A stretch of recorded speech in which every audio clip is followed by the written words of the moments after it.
Okay, I think we may be live. I just want to get some confirmation that we actually are live before I start answering questions and asking all of you, please, to go into the chat and list your questions there.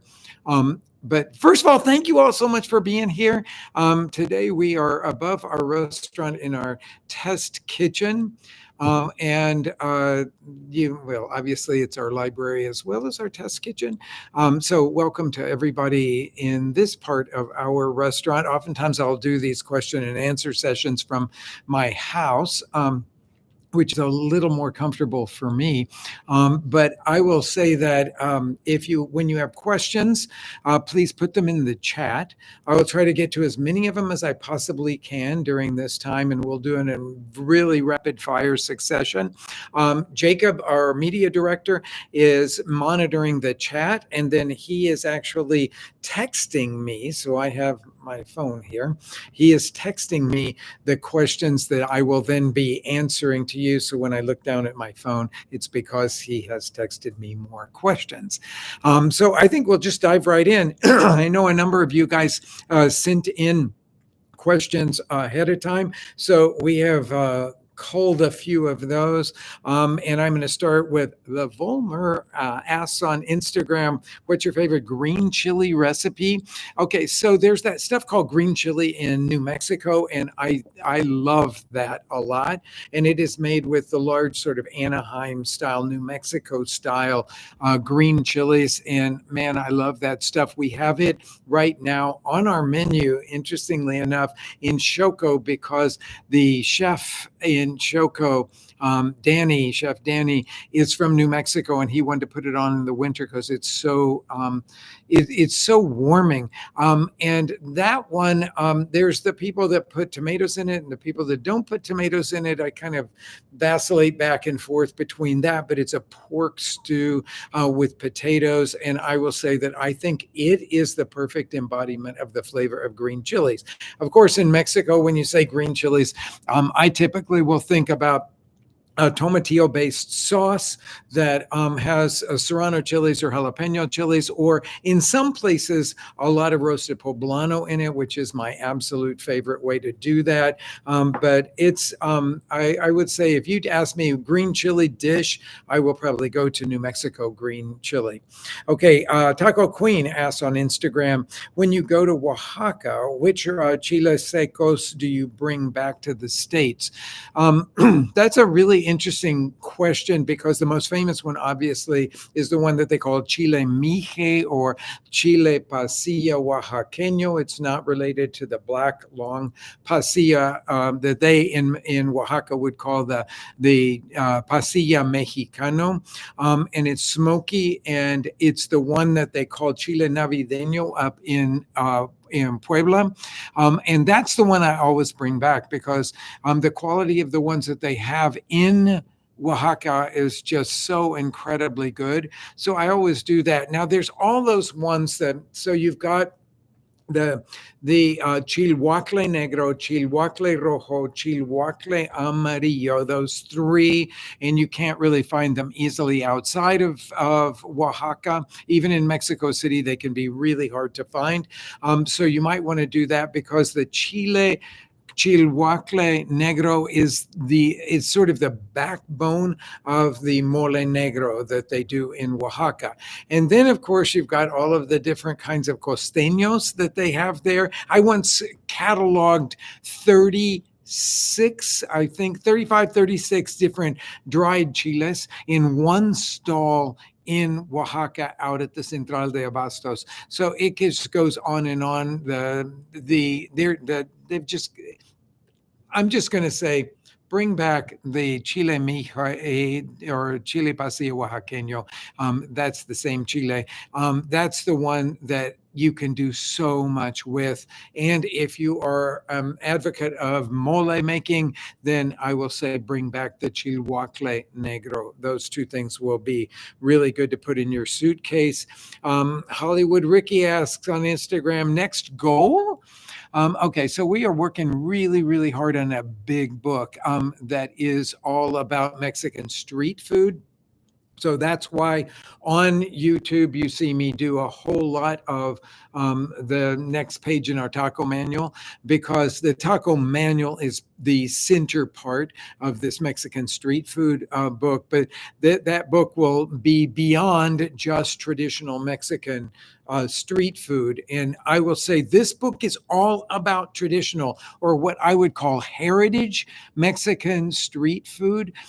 This is not me being creative about trying to do stuff. I know you find that there are chefs all over Mexico and all over the United States that are making modern Mexican food. I think it all should be based on the traditions of Mexico.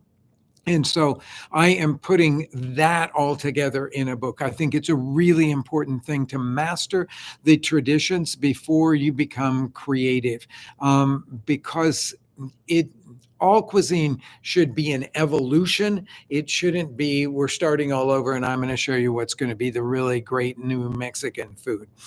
So that's my next big goal. Tina from San Antonio on Facebook asks, what's your favorite cuisine of Mexico and what can you do as the next generation? What can we do as the next generation to help keep this culture's cuisine alive? Okay, so that really ties into what I was just saying about the book that I'm doing on the heritage cuisine of Mexico. I think we have to do a lot, because when you look at some of the street food of Mexico, it looks plain, because now we're used to seeing, two salsas and six garnishes and a whole pile of stuff on every taco. And to me, that's actually a disservice to the cuisine of Mexico, which in its simplicity is perfect. We don't have to make it we don't have to remake it. Sometimes the simplest thing is the most perfect thing. And so I think we can keep talking about that. We can support the people. Like there's a whole lot of groups in Mexico that do culinary tourism, and they go and they go to the traditional places. And if you support those people, then you will be getting that, as well as helping other people to experience the same kind of heritage cuisine in Mexico. But to answer the first part about no, I don't really want to answer the first part of it. What's my favorite cuisine in Mexico? All that does make some people mad. They're all good and they're all different and they're all distinctive. So why not just celebrate them all? I would say.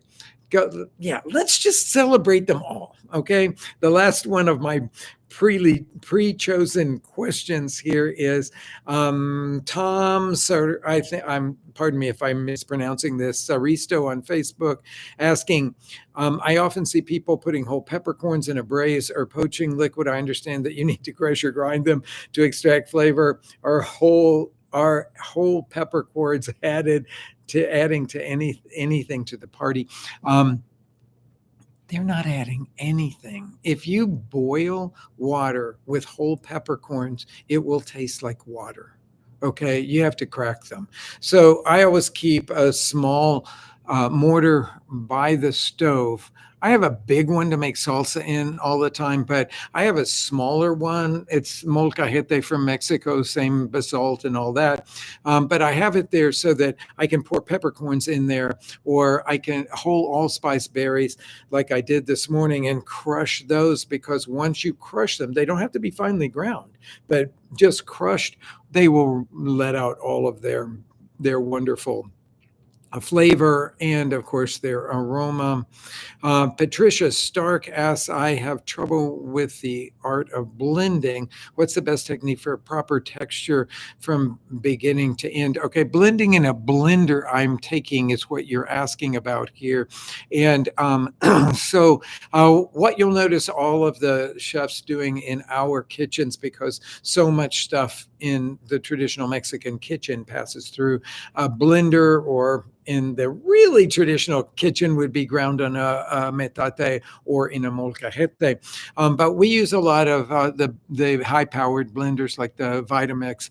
And what you'll notice a lot of the chefs doing is that as they start, they've got their, because we're working with full blender all the time. They will toggle the switch on, off, on, off, on, off. That's to pull everything down and in and get it started to blend. So you're not just blending the bottom before you're blending the top. And then they will turn it on and they will leave it. So it depends on what you're making. If you're making a tomato sauce or a tomatillo sauce, then you want to leave a little bit of texture in there. And when I say a little bit, this is what I call a coarse puree. And the emphasis there is on the word puree. So puree would be completely smooth. A coarse puree would be a puree that still has some noticeable texture. That works really good for tomato sauces and tomatillo sauces, where that extra little bit of texture is really welcome, so that it doesn't look like you opened a can of tomato sauce and started with that. The second thing that I'll say has to do with pureeing dried chilies. Now, because they have tough skins, you have to puree those completely. So it's as smooth as you can get, as smooth as tomato sauce out of a can or ketchup. It's that kind of smoothness. And then if you're using a high-speed blender, you don't have to strain it. But if you're using a regular blender, you want to put it through a medium mesh sieve, not a really fine chinois or anything like that, but a medium mesh sieve. And because that will catch all of the unblended seeds and bits of skin that are there. So that's my suggestion to you, is that you are looking for different textures for different ingredients in your blender. Brent asked, do you ever grow your own Mexican oregano? And where have you sourced seeds? You can buy the seeds at Johnny's. We get a lot of stuff from Johnny's, but they have Mexican oregano seeds there. It's in the verbena family. It is not in the oregano family. So it will grow like verbena or lantana. So it's sort of a sprawling plant, and it's very easy. You have to bring it in the, well, depending on where you live. We in Chicago, we certainly have to bring it in. It would die in the winter here, but it's very easy to keep going year to year and all that. It is definitely a perennial if you bring it in the winter, but it's pretty hardy. And then you want to keep pruning it back, because otherwise it'll just splay everywhere. I will do a video on it, and I will show you my plant that I've had for, I'd say, maybe 7-8 years. I'll show you what that looks like. It doesn't look great in the winter, but I'll show you what it looks like in the winter anyway. But it's easy to grow. Now we have Ocean Wonder. What are the best ready-made tortillas available for the average consumer? Oh, that's a really hard one, because they tend to be very regional. Now, probably a lot of you know that I'm connected to Hacienda that makes the really good heirloom corn masa harina, which you can find certainly coast to coast at the Whole Foods. Hacienda is starting a rollout across the country of some frozen tortillas that are made with the same corn, and those are mostly, I believe, I don't know if I can say this 100%, but I think that they're all made here in Chicago by the tortilleria that actually makes the masa for our restaurants every day out of the heirloom corn. We don't make the masa here and grind it because we have this amazing source that we have bought from for 37 years. We just got them to buy the heirloom corn, and then they make in small batches. They make this incredible masa. So you could look at your Whole Foods in the frozen food section for the Hacienda tortillas, but lacking that, I say you should always buy from a local tortilleria. Now, some of them just take maseca, the very widely distributed and pretty bland tasting masa harina, dump it into a big vat, mix it up with water, and then make their tortillas out of it. But still, they're going to be fresher than a lot of what you could get from the really big houses like sort of Mission and, well, those kind of places that do frozen tortillas. So I always recommend that you buy from a local tortilleria. Ours here that we buy from, that I absolutely love, is called El Popo, short for El Popocatépetl, the name of the volcano that's right outside Mexico City. We have Atotonilco here in Chicago. We have El Milagro, which has a different kind of taste, but we have a lot of different choices here. But I always recommend trying to search out something that is local to you. Let's see here. Down here, Eric asks, what's the best way to make tofu tacos? Okay, so that's challenging to me, and I am a huge fan of tofu. I have to confess I've never made a tofu taco. Okay, but if you were to put me back on Top Chef Masters and tell me that I had to make tofu tacos, I would probably go in this direction because these are the flavors that I like so much. Okay. So I would cut the tofu up. And so I love silken tofu, but not for tacos. Okay. I would do a firm or the extra firm kind of tofu. And I would cut it into like smaller than half-inch squares. Now, you have a couple choices that you could go here. You could dredge it in a little bit of cornstarch and then fry it so it's really crispy. That probably would be the direction that I would go. And I would serve it with a rosa tomatillo salsa and some caramelized onions. That would be absolutely delicious. And so I would probably go that direction. If you take that sort of medium soft tofu, you could do a la mexicana, where you cook onions or saute in oil. I'd probably choose olive oil just for the added flavor. I would saute onions and a little bit of garlic. Then I would add some chopped tomato to that. And I would kind of cook that down. And then I would break up a softer tofu in that and give it the texture of scrambled eggs, because I love scrambled egg tacos. And so I would do a scrambled tofu taco. Hopefully that helps. Mark G asks, Rick, Carne asada question. Is there a consensus on what should be the marinade to make it authentic? There is no authentic marinade because everybody does it slightly differently. I will tell you that we're obsessed with marinades in the US, and in Mexico, they're not so obsessed with the marinades. And a whole lot of the really famous carne asada taco places literally squeeze some salt on, sprinkle some salt on it, maybe squeeze some lime on it, and then cook it over a charcoal fire.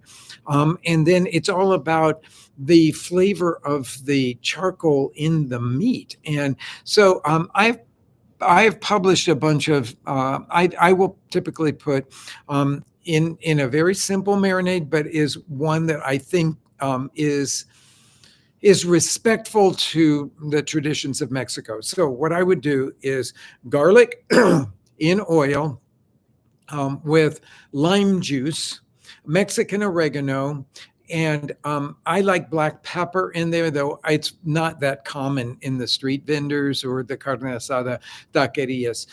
So I like to do that sort of simple thing, the garlic, oil, lime, a little Mexican oregano because it's really good in there. And I like pepper, so I would put that in there. And then the flavors are all coming from the avocado tomatillo salsa, the pico de gallo / salsa mexicana, that really delicious arbol salsa that's either made with a bunch of roasted garlic or with some tomatillo and garlic. But that's where your flavor all comes in. It doesn't come so much from the marinade on the meat. Now, some people like to throw in a little bit of sugar into that because it chars, the meat will char really beautifully on your grill. But hopefully that will give you a good direction to go there.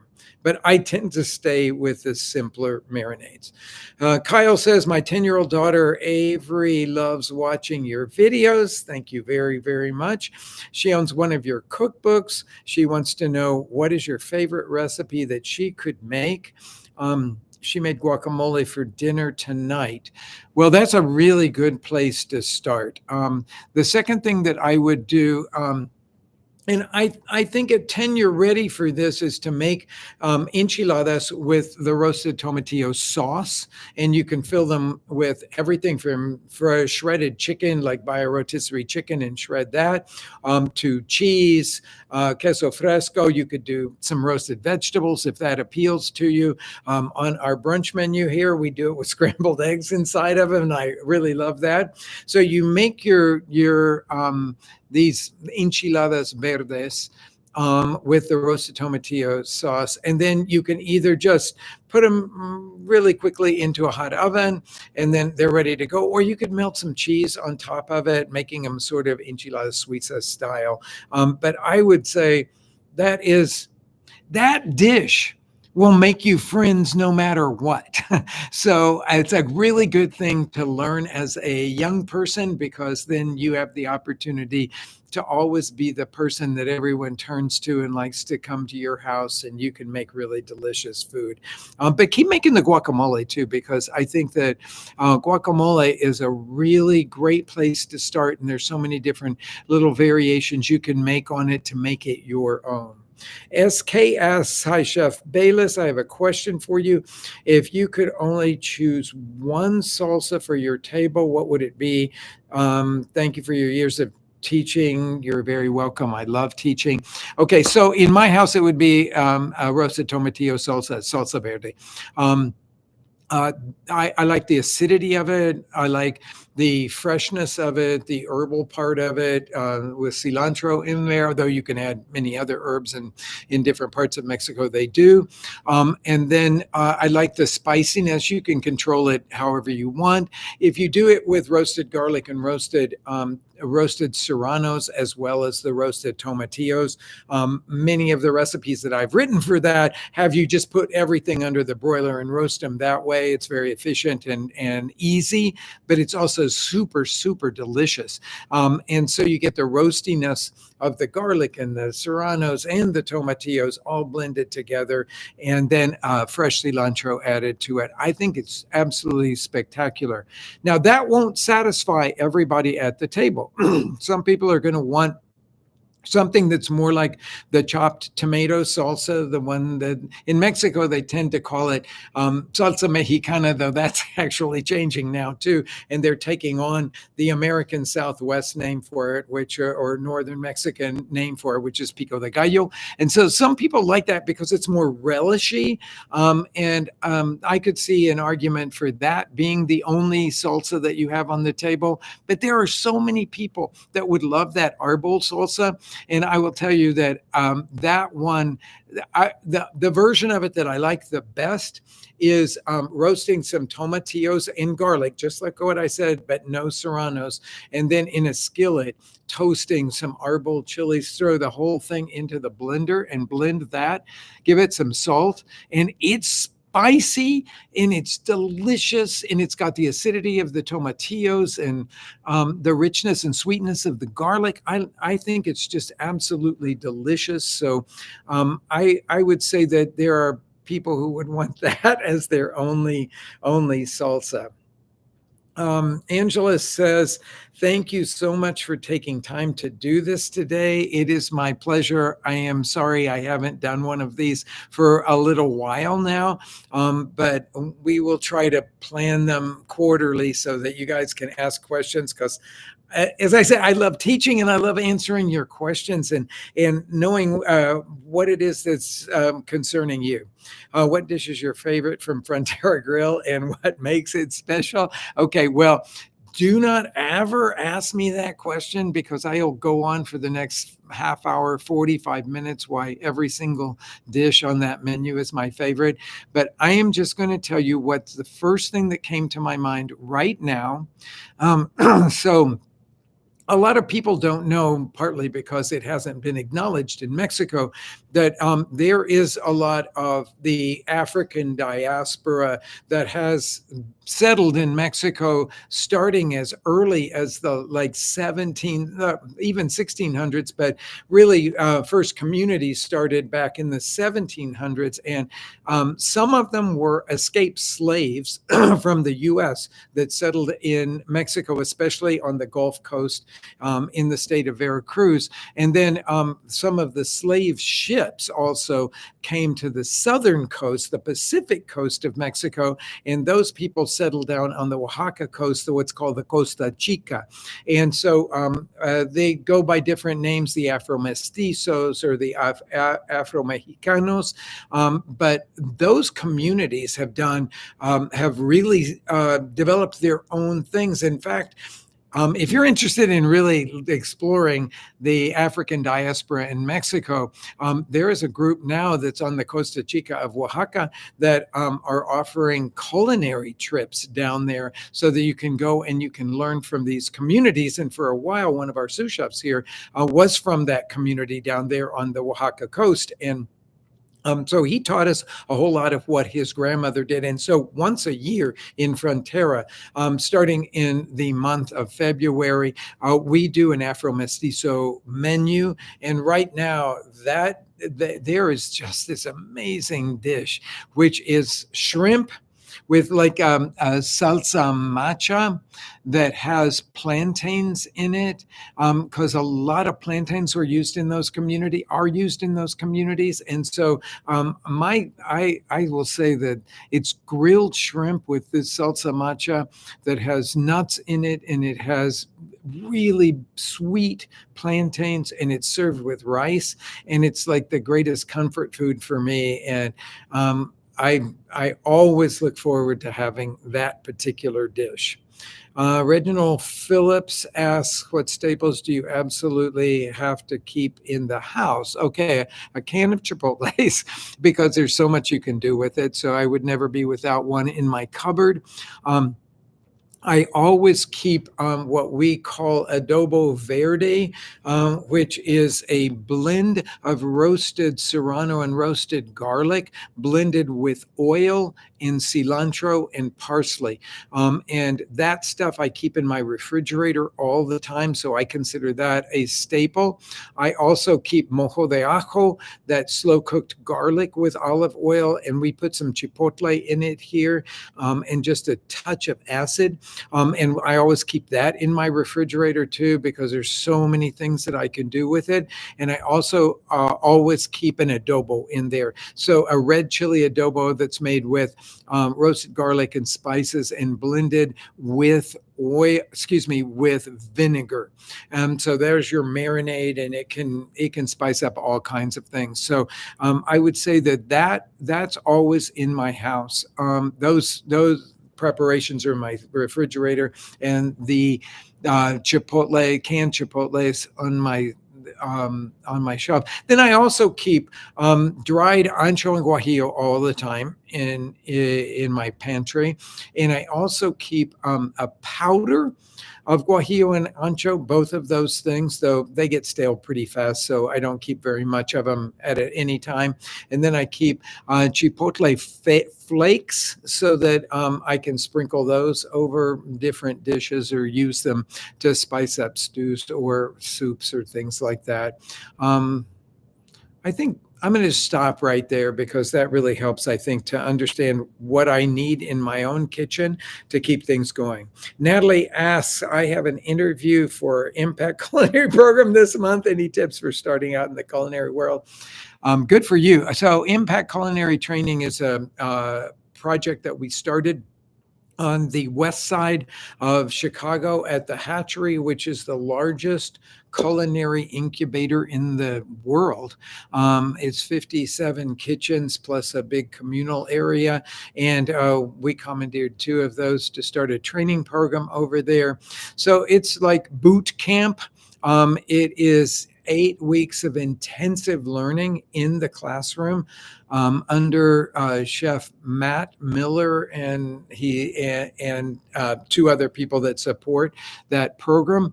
And you really are put through the paces, but it's only 8 weeks. So it's just the introduction. You learn all the vocabulary, all the basic things, and you learn knife skills.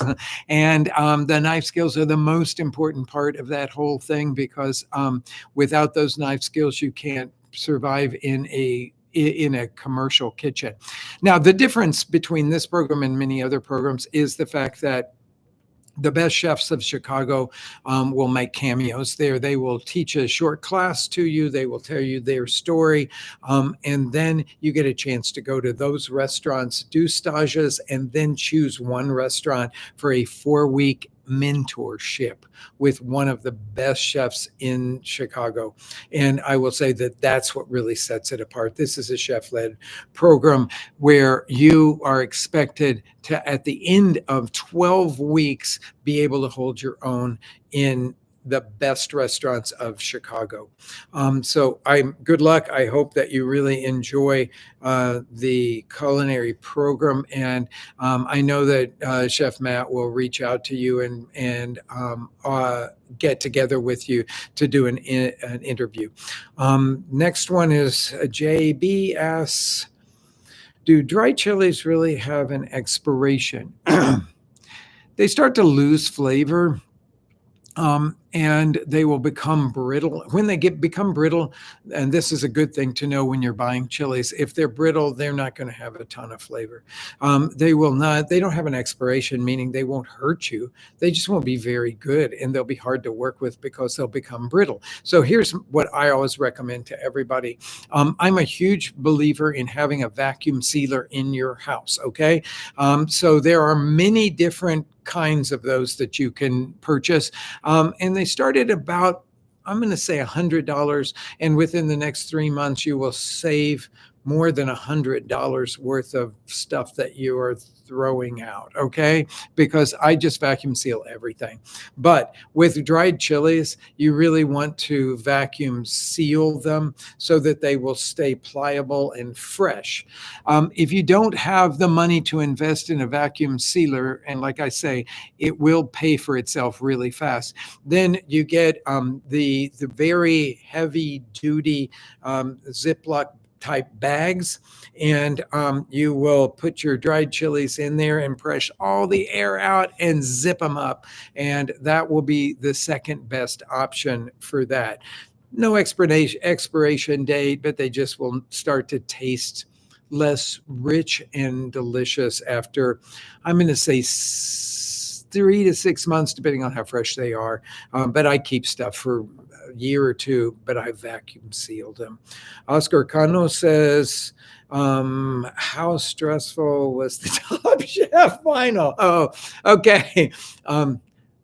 It took me, I'm going to say 6 months to get back to normal. That whole thing was so incredibly stressful. And I've talked to other people who have competed on Top Chef that kind of come out with their own version of PTSD. I certainly did I couldn't sleep through the night for a while. I'd wake up and, screaming and startled in my head, in my dreams, being part of the next competition. It was really hard. So I would say the whole thing was really, really stressful. Am I glad I did it? Absolutely. I learned things about myself that I could have learned no other way. So I really, I'm glad I did that. Would I go back and do it again?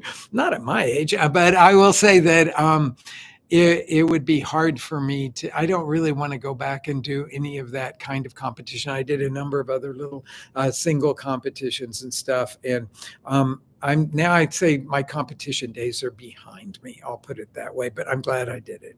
The time scale says, do you prefer fresh jalapenos or pickled? They're very different and completely used. It would be like asking me, do I prefer raisins or grapes?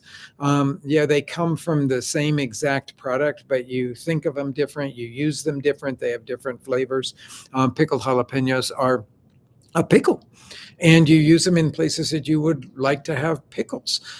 So on tortas, they're amazing. Do we use them in many other places? No, not really. We use fresh jalapenos because we're looking for fresh flavor. Ulysses says, wanted to ask if you have tried tequino. Yeah, I was just looking at somebody making tequino on YouTube this afternoon, of all things. But it's this fermented corn beverage. What I want to do, and I've never been able to do this, is to go to that area in West Central Mexico where tequino is really, and up north, where tequino is a real regional thing.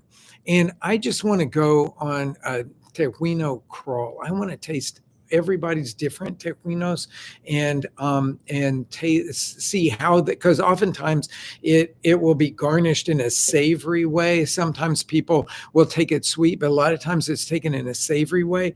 And I just want to see what everybody does and what they do for all of their balance of flavors, because I will say we have made it a number of times here. And I never feel like that I have enough, even though I've had it in Mexico a number of times. I don't feel like it's totally in my wheelhouse yet. So I need to do more with that. But I would love to. I would love to do that exploration. It is one of the things that I want to put in the beverage chapter of the, we're putting tepache. When you have street food, tepache is a really common thing to be offered in that. So we're putting a tepache recipe in there, but I want to put a tequino recipe in this new book that I'm working on as well. So the local alcohols, beverages. I could go on for hours and hours. I'm just going to leave it at answering your tequino question there. And Bob K asks, what is your favorite heritage street food of Mexico? Oh my God, that's like that is such a complex thing.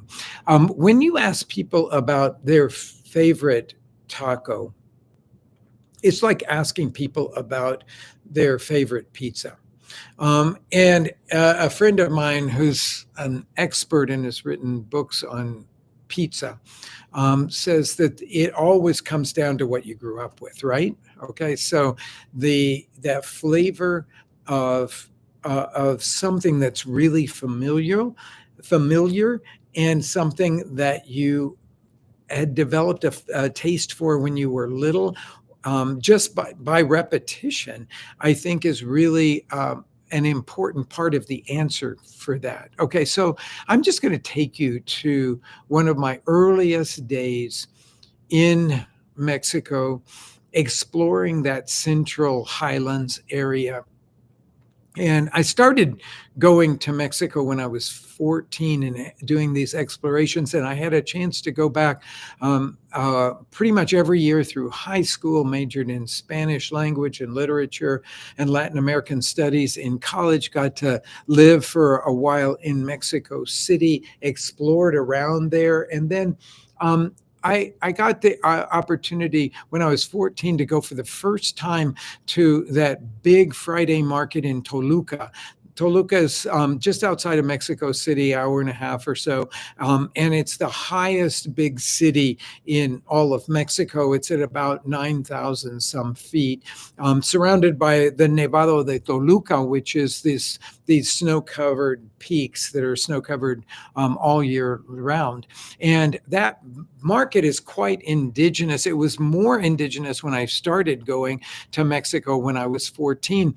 But they have these these tlacoyos there. And so a tlacoyo is a sort of hefty looking tortilla that is pressed out and filled either with beans or fava beans, a kind of puree of that, folded over and made into a kind of it looks like a football shape, but it's flat, and then cooked on a griddle. And it's mostly made from blue corn in that market. And then they put, I was telling you about that arbol salsa, just a little bit of that and some queso fresco, onions and cilantro over the top of it.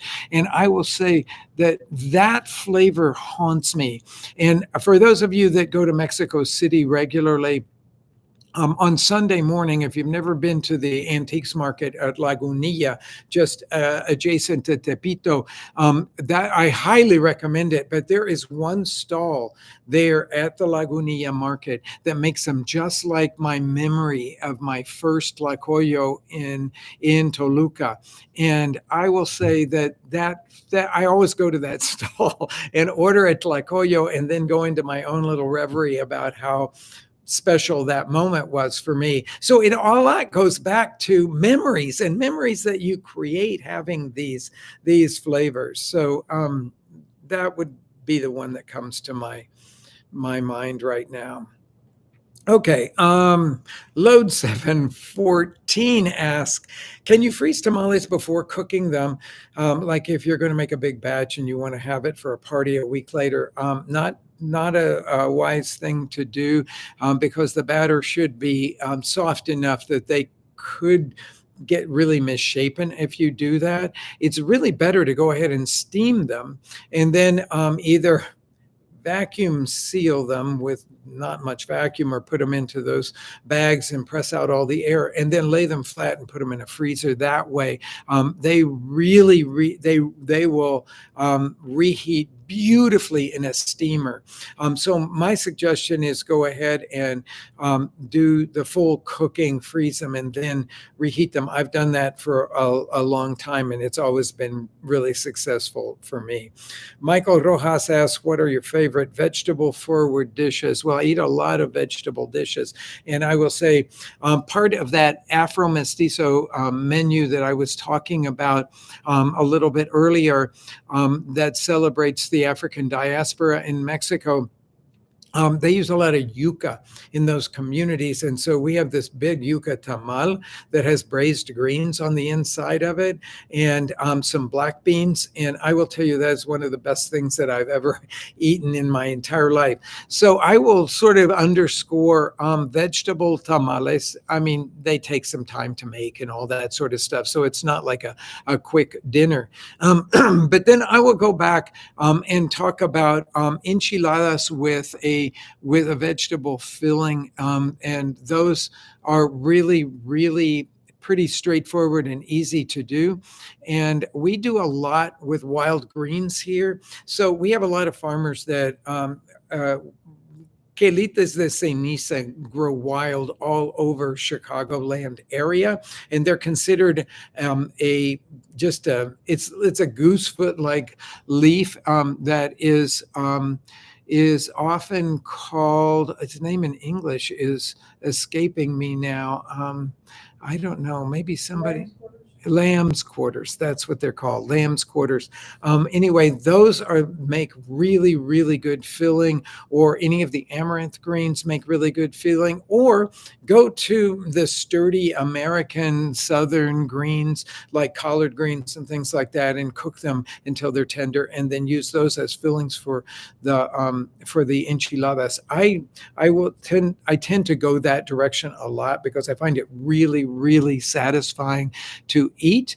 But grilled vegetables made and served as tacos with warm tortillas and a little smear of guacamole on the bottom and a beautiful salsa on the top is also incredibly satisfying to me. So that's kind of where we go. On our menu in Frontera, we have a whole section of vegetable forward dishes, almost 100% vegetarian, but occasionally meat will be used in those in the form of, say, some chorizo, maybe some bacon or something like that.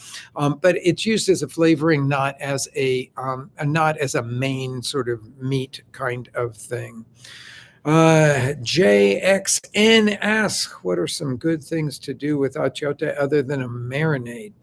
Um, okay, not much. Okay, it's the best. It shows best as a marinade. There is this way that you can use it in tamal masa, and you use a little bit of it in there. But just like in the Caribbean, where achiote is mostly used as a coloring agent, the achiote is used a lot in that masa as a way to turn the masa, that beautiful, deep orange kind of color that they love in the Caribbean, in the Yucatan Peninsula. But I will say that it really shines the best as a marinade on things that are slow cooked, because in and of itself, unless you cook it for a long time, it has a sort of astringent like flavor. So I always like coaching the people is the best way to experience the flavor of achiote. And so that in the masa, lots of people in central Mexico will use it in the marinade for tacos al pastor. So I will say that's kind of it. A lot of people are now, it's traveled all over Mexico, but they're using it in birria, in their birria marinade, whether they're making it out of goat or lamb or beef like they do up in northern Mexico. Birria is getting its dose of achiote, but again, that still all falls into the marinade category. Henry asks, Chef, what cookbooks do you find yourself using most? Okay. Um, so I will say that I love the I love what they do at America's Test Kitchen, because they are going to give me a recipe that is a solid skeleton of a recipe. And so if I, like on Monday nights for our family dinner, when our daughter and her family come over and we're making food for us all to enjoy together. And that's our sort of Monday night tradition here, because our weekend Sunday, Monday, not Saturday, Sunday. I will turn to that a lot, to things that came from America's Test Kitchen / Cooks Illustrated, because I know that I can add my own flavors to it, but they're giving me a really solid skeleton recipe. So I like that. I cook, I'm trying to, okay, so I cook a lot of Chinese food, Southeast Asian food, French food. That's sort of where I go. But then every once in a while, we'll say, oh, it's going to be Greek night for our family dinner. And so we'll make a whole Greek feast. And then I'm sort of looking around. I have a collection of books, but I wouldn't say that I turn to all those books very often, but they're sort of for special occasions. But I will say that there is from the New York Times writer, Melissa Clark. I think she does some really solid stuff, and she has dinner in French. And so if you're looking for something that can fit into your life with French food, not too complicated, that is a book that I've cooked out of recently quite a lot. I love, for the French stuff, I love the Dory Greenspan's book that is around my French table. But her book on baking, Dory Greenspan's baking book, as well as pretty much everything she's ever done. But I actually turn to that baking book a lot, because again, I know I can trust all those recipes, and then I can make them my own. I do a lot of baking. And let's see what if I wanted to say anything. So there is a really good book. You can get it on Amazon that is on Southeast Asian cooking. I think it's just called Southeast Asian Cooking by Robert Danhi, DANHI. And it's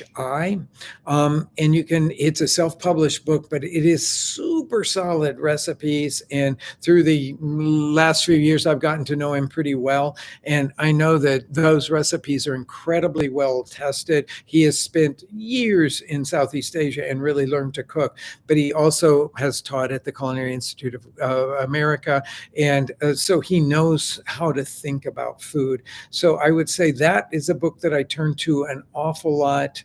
I think, I could go on. I have a lot of, you can see I have a lot of cookbooks and this is just a little tiny bit of the 3,000 that we have here. And then I've got more at my house. But I really love reading cookbooks. And so I've collected them for many, many years. Last one in this section is, do you watch any cooking shows?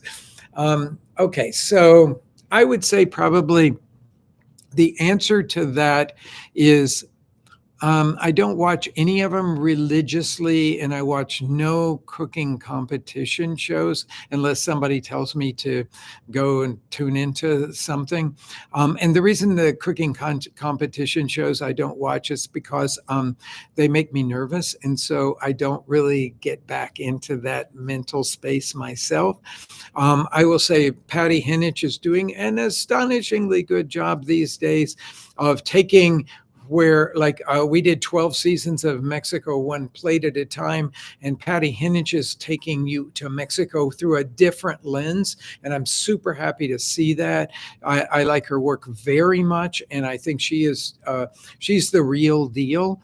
I don't care for people that are just out there saying, I'm going to show you my Mexican food. That doesn't really interest me very much anymore, because like I said at the beginning of this, I'm really interested in the heritage cuisine of Mexico.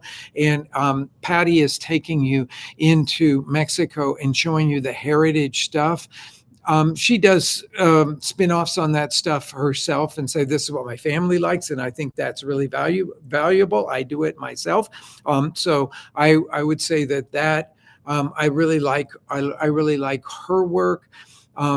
If I watch anything, you know what I watch is the old Julia Childs stuff and the old Jacques Pepin stuff, because it is solid as a rock. It is so, so good. And neither one of those people was trying to show you how special they were as people. They wanted to teach you to cook. And so I will oftentimes pull those up on YouTube and watch those. But what I really watch on is I go deep dives on dishes on YouTube.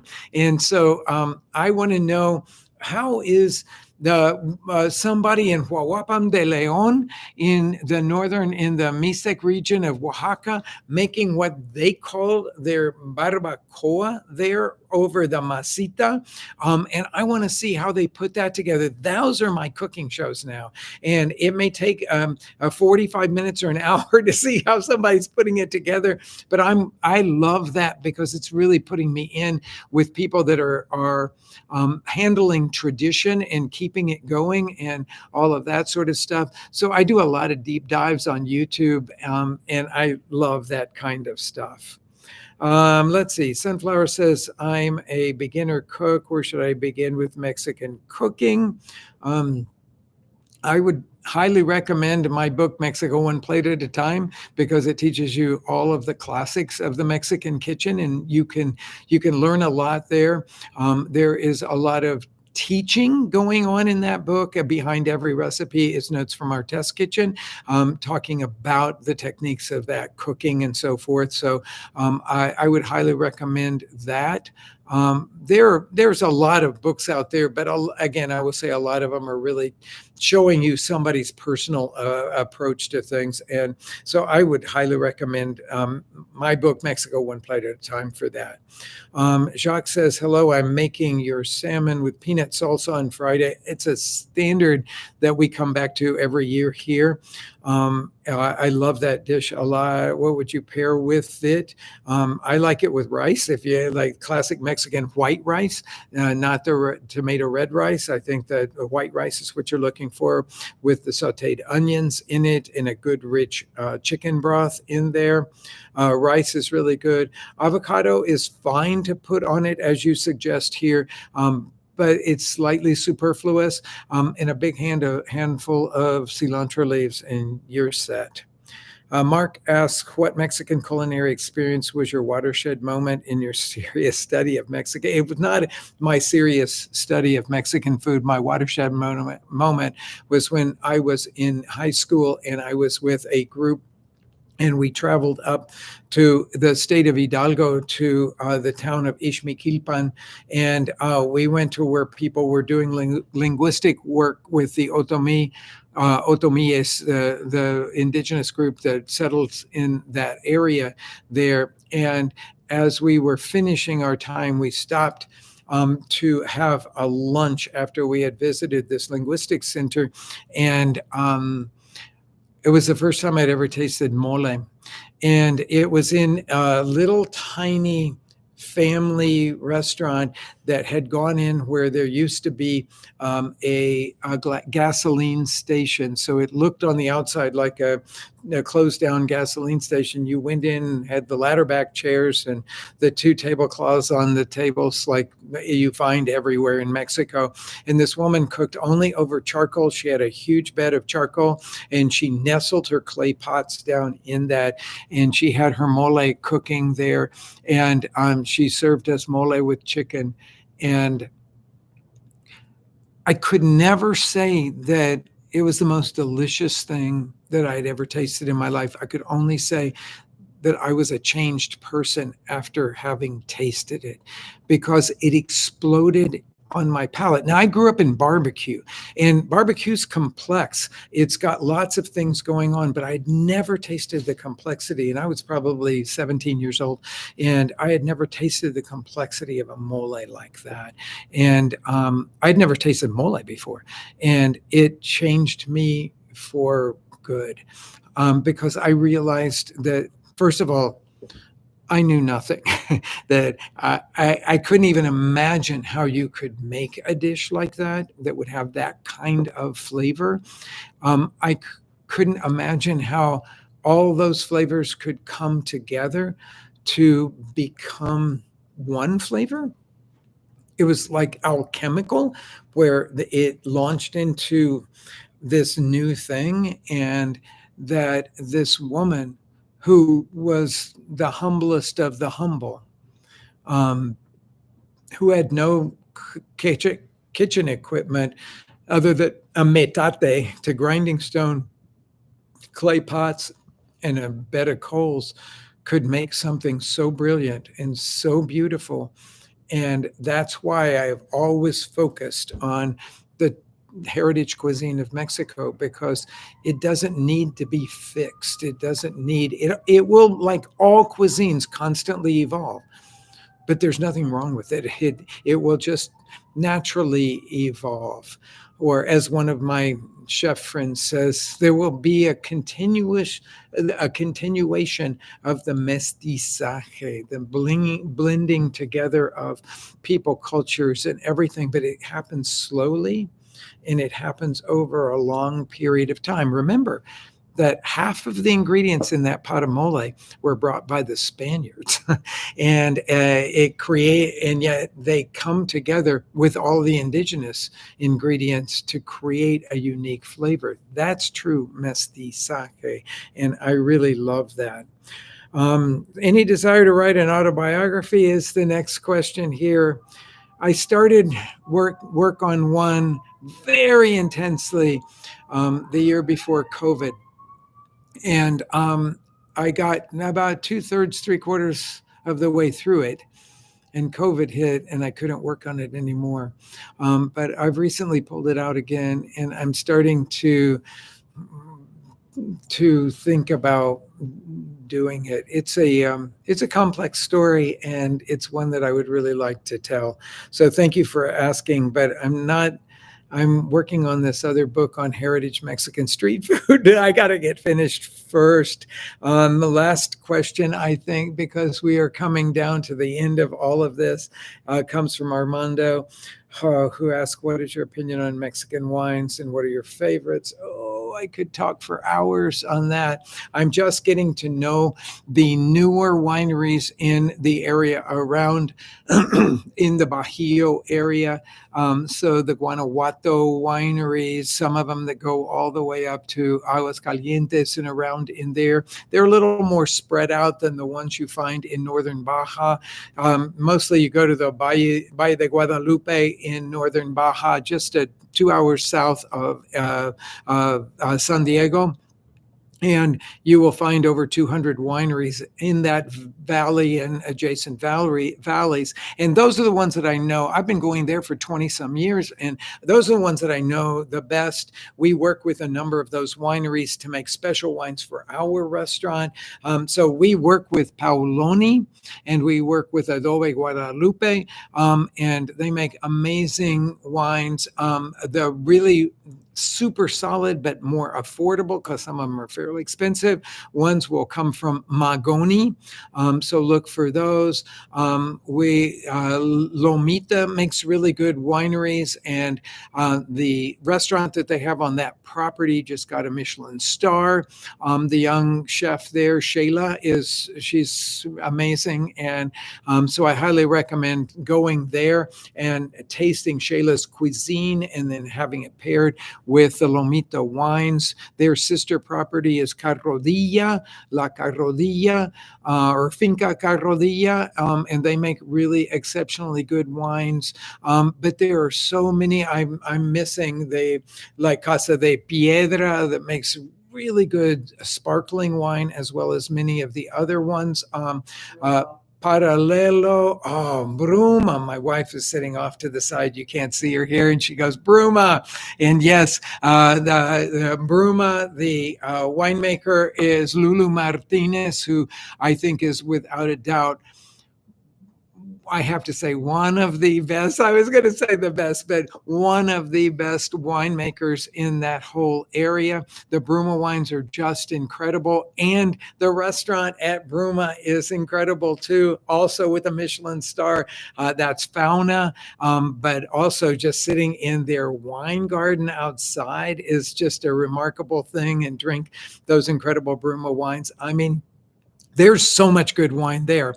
I haven't said anything about those Guanajuato and Querétaro wines, that area, but there are some really good ones coming out of there now. That would be the topic for another exploration. And in this next year, I am going to go visit those people for my first time. I've never been to any of those wineries in that section of Mexico, but we have a lot of them on our list here at our restaurants.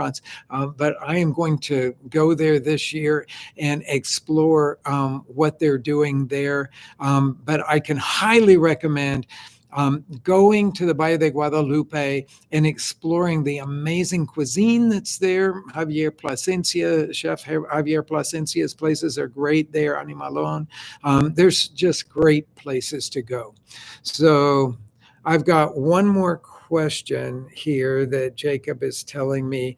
Jacob's the guy who produces all of our YouTube videos and all of that sort of stuff. He's a remarkable human being too. Very incredible to have him on our team. Yolanda asks, where do you see the direction of Mexican cooking going as it continues to be recognized as a respected cuisine? Okay, that is a very complex question to answer. It hopefully will just continue to evolve. There are so many young chefs in Mexico right now that are doing modern Mexican food. And as long as they pay homage to the heritage cuisine, the evolution of Mexican food will be phenomenal, because for really the first time in the history of Mexico, people are flocking to Mexico to eat. Before they would come back and say, it's an interesting cuisine and oh, we had a good time and all that. Now they're saying, no, we're going to Mexico City just to eat in the restaurants. They're so incredible there. We're going to Oaxaca. We're going to Guadalajara. We're going to this place and that, the Yucatan Peninsula, because there's so many great restaurants. Many of them are very modern, and many of the chefs are brilliant.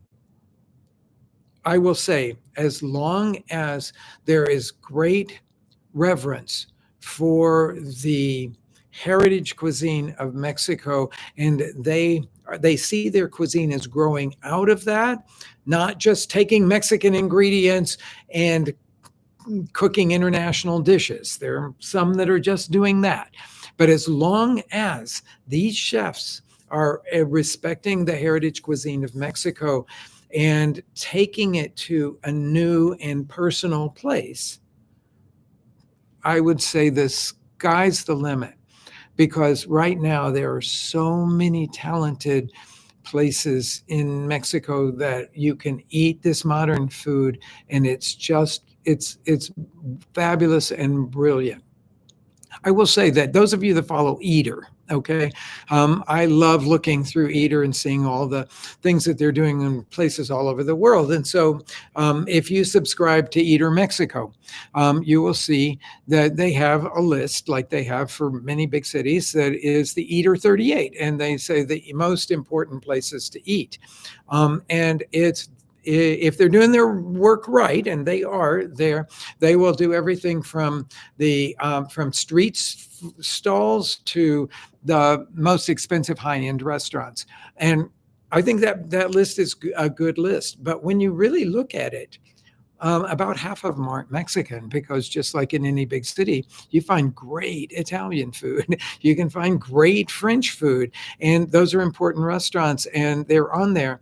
But I will say that when I'm encouraging you, when you go to Mexico City, just go to the places that are run by chefs that are deeply proud of their heritage and deeply rooted in their own cuisine, because you're going to have an experience you will never forget.